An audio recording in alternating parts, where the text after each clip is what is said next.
Estamos de volta com o Filosofando, hoje falando sobre a questão da imortalidade da alma. No primeiro bloco, professora, estávamos falando sobre a visão de Sócrates a respeito desse assunto, da imortalidade da alma. Gostaria de continuar?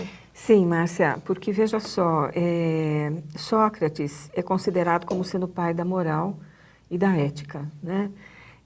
Muito bem, então ele próprio não admite que não exista o nada após a morte, porque isso seria abrir mão de todas as conquistas que o espírito faz, né? Então, aonde estaria a perpetuidade desse conceito de moral e de ética no mundo onde as almas, alma, diga-se, razão e filosofia, né? Cumpre um estágio da sua vida e depois perece e nada sobra Tudo dessa... se perde. Tudo se perde. Então, é muito próprio dizer que Sócrates é o precursor do cristianismo e do espiritismo, sim. E junto vem a filosofia de Platão, né? Platão, com base nesses ensinamentos de Sócrates, vai construir a sua ideia sobre o mundo primordial de todas as coisas, aonde existem a essência de tudo que nos cerca, que é o mundo das ideias. E é interessante que essa preocupação com a morte sempre esteve presente entre os filósofos e pensadores, como dissemos no início. Mas, por vezes, eles tomam posições antagônicas em relação ao que pensam, né, da morte. Isso é comum em filosofia. Né? É o caso, por exemplo, de Platão e Epicuro. Isso. Eu gostaria que a senhora colocasse o posicionamento dos dois. Nós já tivemos programas especificamente voltados para a filosofia platônica, que nós pretendemos ampliar, não é, Márcia? E Epicuro também, foi um programa só dedicado a ele. E é muito interessante que, muito embora esse pensamento seja, conforme você disse, um tanto quanto antagônico, que já que Platão priorizava o mundo das ideias como sendo o mundo primordial, da origem de todas as coisas, porque o nosso mundo aqui é uma cópia muito mal feita do mundo das ideias, Epicuro, ao contrário, vai dizer que o nosso mundo aqui é o mundo onde nós nos realizamos, é o mundo que nós devemos cultivar a felicidade no prazer que nós temos de viver. Né? Então, nós temos que ter prazer em viver, porque a vida faz parte, esse prazer, melhor dizendo, faz parte da alegria de viver.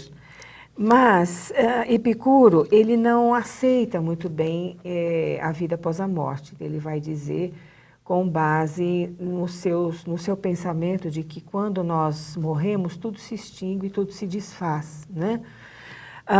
Mas ele tem uma frase muito interessante aqui, ele diz o seguinte: ao mesmo tempo em que ele preconiza que nada subsiste após a morte do corpo, ele diz que o que permanece são as ideias, os pensamentos que foram elaborados na convivência com o outro, né?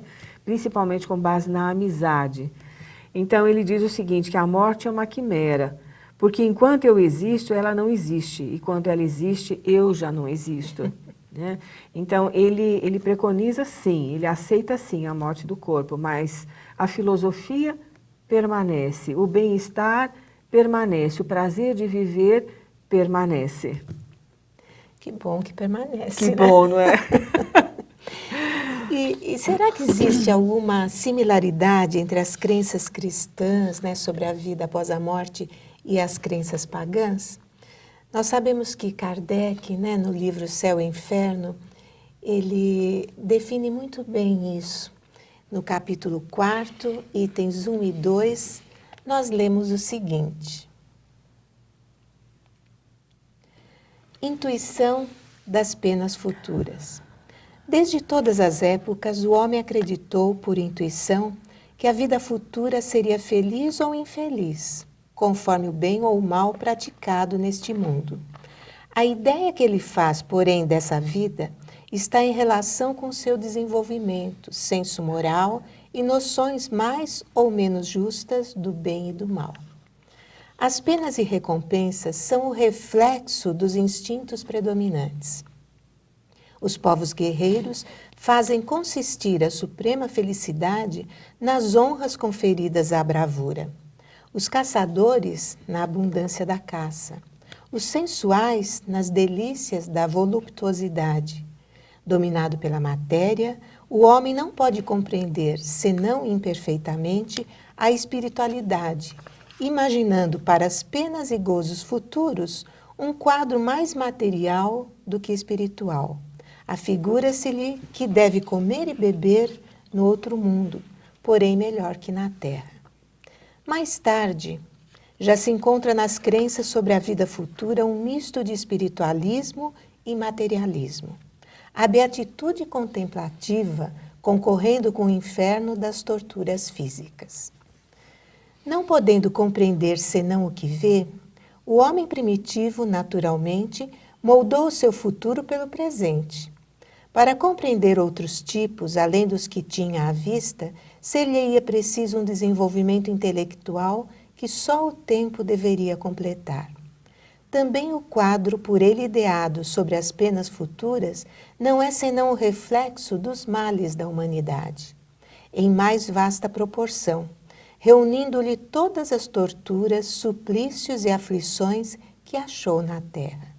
Nos climas abrasadores, imaginou um inferno de fogo, e nas regiões boreais, um inferno de gelo. Não estando ainda desenvolvido o sentido que mais tarde o levaria a compreender o mundo espiritual, não podia conceber senão penas materiais. E assim, com pequenas diferenças de forma, os infernos de todas as religiões se assemelham.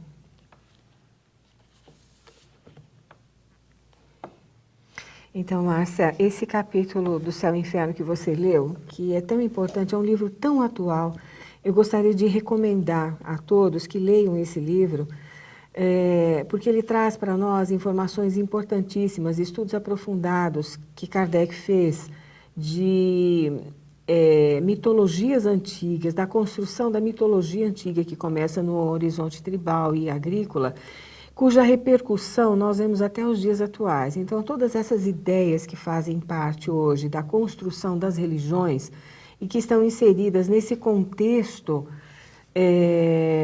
de adequação à fé, né? A fé deveria prescindir de tudo isso, porque ela deveria ser, como de fato é, uma lei natural, intrínseca ao ser humano.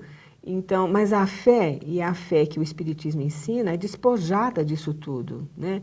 Mas veja só, é um estudo bastante aprofundado e deve ser refletido, porque é um livro extremamente atual. Com certeza. Bem, eu gostaria de lembrar aos nossos queridos, né, telespectadores e internautas, de que se você quiser rever algum programa ou outro programa da rede, se perdeu, né, algum, você poderá acessar o canal do youtube.com/TV Mundo Maior. E também é importante que você participe, interaja conosco, mande seu comentário, coloque as suas dúvidas através do filosofando@tvmundomaior.com.br. Também poderá fazê-lo através do facebook.com/TV Mundo Maior ou facebook.com/ceforg. Nós vamos agora para o nosso próximo intervalo e voltaremos em seguida.